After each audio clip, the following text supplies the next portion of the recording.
let's look at some other issues.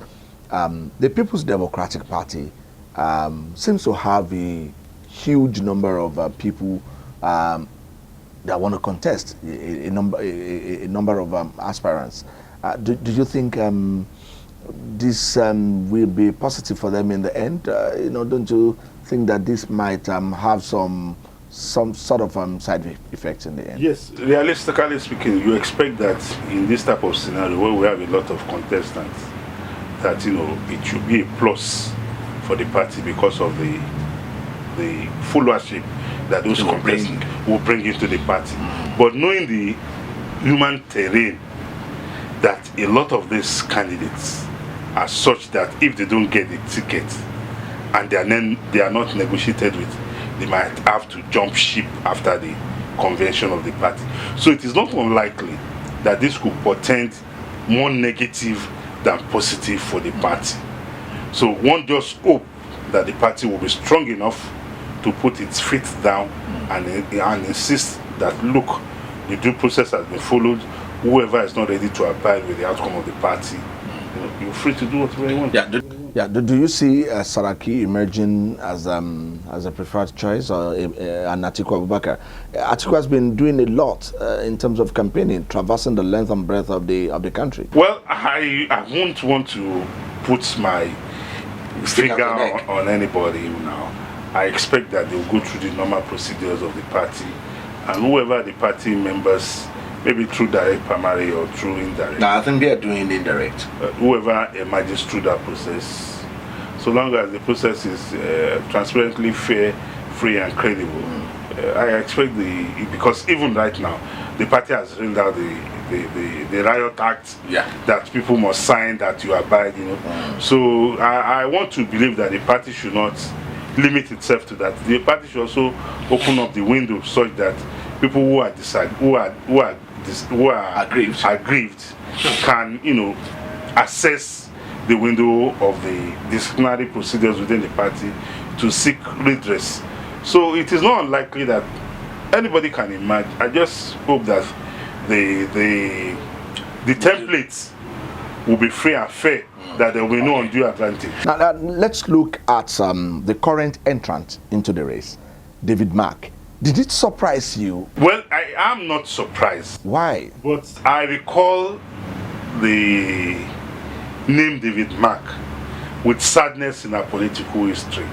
I recall the days when he was the Minister Administrator of Niger State under former military dictator Ibrahim Badamasi Babangida.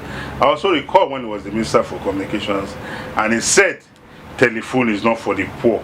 I only hope he recollects that Nigerians will remember him for that, and they will be asking, if telephone is not for the poor, is it the same poor people that you want their votes? You want their votes now? Definitely, for me as an individual, he will not get my vote because of his antecedents.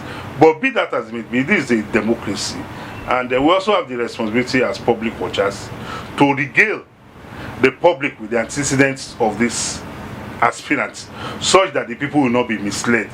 We will have that responsibility to tell them that, look, this man, this is what he stands for. At some point in time, this is what he said. It is either you have these facts now to guide you in making your choice, or you do your needful with your votes, and you bear the consequences when it unfolds. Atiku Abubakar just said that he's daring any Nigerian who has facts against him to come up with such evidence that is a corrupt man. Well, I don't think the corruption cases on Atiku Abubakar will be uprooted or made open to the public by the ordinary people.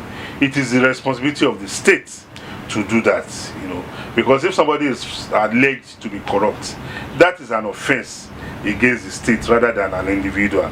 But be that as it may, a lot of Nigerians have come up severally to challenge the former Vice President Atiku Abubakar that, sir, why not take a trip to the US and see whether you have a case of corruption to answer or not? Until now, we are still waiting for him to. But why is it difficult for Atiku Abubakar to travel to the US? Why? I mean, he keeps telling us that he doesn't have any issue, he doesn't have any case, but he has refused to to travel to the US? Although he said something like they didn't grant him a visa or something. Well, the truth of the matter is that we are all, living witnesses to the fact that a business associate of former Vice President Atiku Abubakar, one parliamentarian Jefferson, and even his wife were linked to a corruption issue, of which that legislator was, convicted and jailed, and that case, that conviction still stands. That case of which the name Atiku Abubakar has been linked is still hanging there in the courts. That is why a lot of Nigerians have come out severally to challenge him to take a trip to the US. For him telling us he has been denied visa, I think he owes us that responsibility to provide proof That was actually to substantiate that he actually applied and was denied. Now, well, we also have a responsibility to request from the U.S. Mission in Nigeria, but I think the response when some journalists inquired is that they do not dabble into political space in Nigeria. They remain private. They don't want to any of their action. They don't want any of their action exactly to be interpreted as either supporting or against certain candidates. Okay, we're still moving on. There are so many dynamics now. Atiku is rooting for the southwest of Nigeria. Saraki is rooting for the southwest of Nigeria. But it does appear as if southwest of Nigeria is a no-go area for the PDP. Now, the People's Democratic Party has made Bukola Saraki the National Campaign Committee chairman for Osun 2018, while Governor Ganduje is that of APC. So this would be like a straight battle between Saraki and Ganduje. But Saraki needs it more than Ganduje because he wants to come to the southwest. Don't forget that he came to Ojudi Oba, and we know the response of the people. They were waving broom as he was reading his speech. So do you think that Saraki can make an incursion into the southwest? Well, I'm a Nigerian. I'm an indigen of the southwest. I'm talking about politics. Yeah, I'm also a politically conscious human being. Don't forget that is it Montesquieu or Aristotle who said every human being is a political animal? Yeah. So I'm a political animal, and I must tell you the fact that based on our political consciousness, we have the yardstick of measuring which party is more accessible to us, which party we can, lend your support we can lend our support or associate with. And if you look at the history of the Southwest has been more of progressive politicking than any other region in this part of the country. And I'm sure the writing is already on the wall for any politician of repute and of reality, to interface with.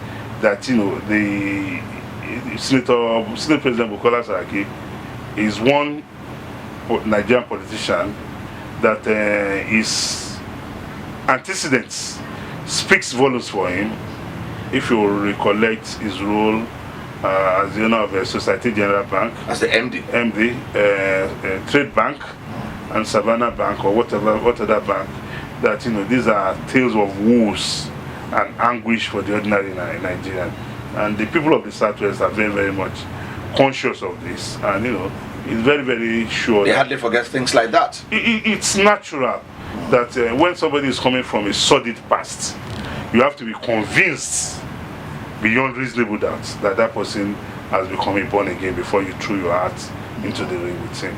So the people of the Southwest are very, very conversant with these facts, and I'm sure it guides their political decisions. And the same thing is what I'm sure will play if Senate President Bukola Saraki comes to the Southwest, to launch his campaign or to try to intimate himself with the people. Like you said earlier on, he had a taste of the pudding at the Ojudi Oba in Ijebu the other day.